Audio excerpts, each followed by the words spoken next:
12-year-old Rishi had one dream: to own the latest pair of Air Strikers, the trendiest sneakers at his school. They weren't just shoes, they were a statement. Everyone who was anyone wore them. But they cost nearly 5,000 rupees, and his parents had already said, "We'll see," which usually meant no.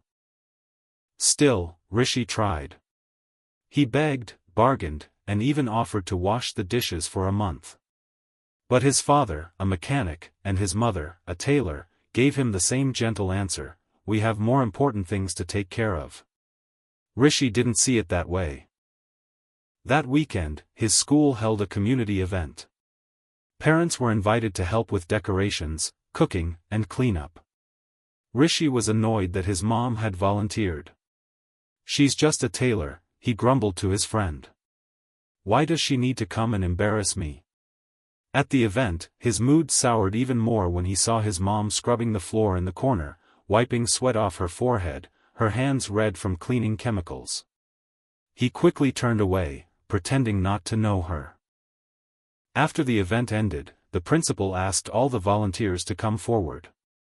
Rishi slouched in his chair, but something made him look up when the principal began to speak. "There's one person I want to specially thank," she said. "She stitched all the uniforms for the performers, by hand, and refused payment. That person is Mrs. Meena, Rishi's mother." Rishi's head snapped up. His mom? Everyone clapped. Some parents even approached her, thanking her for her kindness and skill.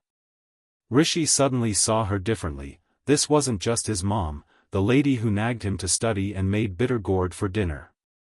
This was a woman people respected. A woman who worked hard without expecting anything in return. That night, while helping her fold clothes, Rishi noticed her hands, rough, calloused, and full of tiny needle marks. For the first time, he asked, "Mom, does it hurt when you stitch all day?" She smiled. "A little. But when I know you have food to eat, clothes to wear, and a future to build, it doesn't matter." Rishi went quiet. The next morning, his dad handed him a small box. "We managed to save up, for your shoes," he said, grinning. Rishi opened the box, but inside were a cheaper version of the Air Strikers. He looked up at his father, then at his mother who was watching nervously. He closed the box slowly and said, "I don't need them anymore." His parents blinked.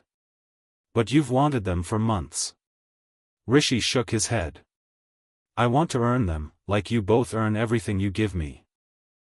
That Sunday, he washed dishes, stitched buttons under his mom's guidance, and shadowed his dad at the garage. For every coin he earned, he wrote "Thank you" on the back and kept it in a jar labeled Appreciation Fund. By the time he bought the Real Air Strikers 6 months later, they didn't feel like shoes. They felt like honor. Our parents often work silently, sacrificing their own dreams so we can chase ours. Recognize their efforts, appreciate their love, and never take their hard work for granted.